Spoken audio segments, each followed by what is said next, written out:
मथुरा संग्रहालय में कुषाण काल के मूर्तियों का संग्रह अधिक मात्रा में। प्राचीन भारत का महान व्याकरण लेखक पंतजल पुष्यमित्र शुंग के समकालीन थे। मौर्य के बाद दक्षिण भारत का सबसे प्रभावशाली राज्य सातवाहन था। बुद्ध की खड़ी प्रतिमा कुषाण काल में बनाई गई थी। इलाहाबाद के स्तंभ लिंग में हरिसेन ने समुद्रगुप्त की प्रशंसा की थी। महरौली स्थित लौह स्तंभ का निर्माण चतुर्थ शताब्दी में हुआ था। चंद्रगुप्त विक्रमादित्य के दरबार में 9 रत्न में सबसे अधिक प्रसिद्ध कालिदास थे। गुप्त काल में स्त्रियों के पुरुषों से बराबरी थी। अजंता की गुफाओं में चित्र गुप्त वंश के काल में थे। कनिष्क को द्वितीय अशोक कहा जाता था। एलोरा गुफाओं का निर्माण राष्ट्रकूटों ने करवाया था।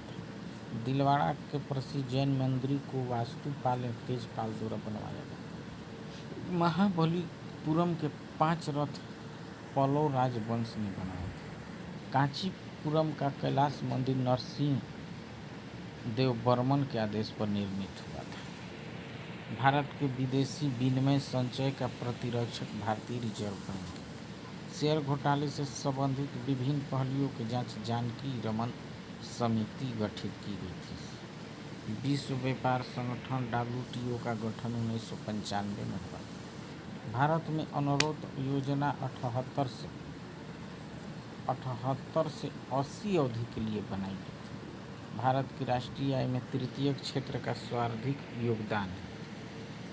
भारत में रत्न आभूषण के निर्यात में तराशे हुए हीरो का अंश सर्वाधिक।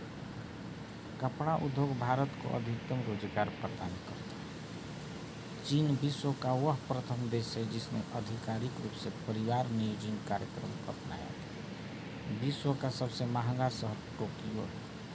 भारत में पहली मानव विकास रिपोर्ट अप्रैल 2002 में जारी की गई थी। राष्ट्रीय विकास परिषद का पदेन सचिव योजना आयोग के सचिव अर्थात प्रधानमंत्री होता है। भारत में प्रगामीकरण प्रणाली है। उड़ीसा के कोणार्क के सूर्य मंदिर को नरसिंह देव प्रथम ने बनवाया था। गुर्जर प्रतिहार वंश की स्थापना नागभट्ट प्रथम ने की थी। विरूपाक्ष मंदिर का निर्माण चालुक्यों ने किया था।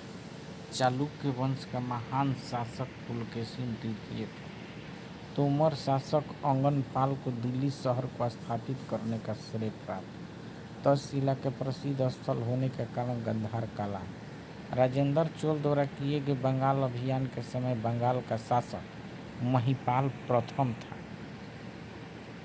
चोल राजाओं ने शैव धर्म को संरक्षण प्रदान किया था।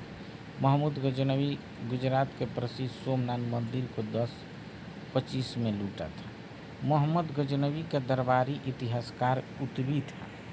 पृथ्वीराज चौहान के दरबारी कवि का नाम चंद्रवरदाई था।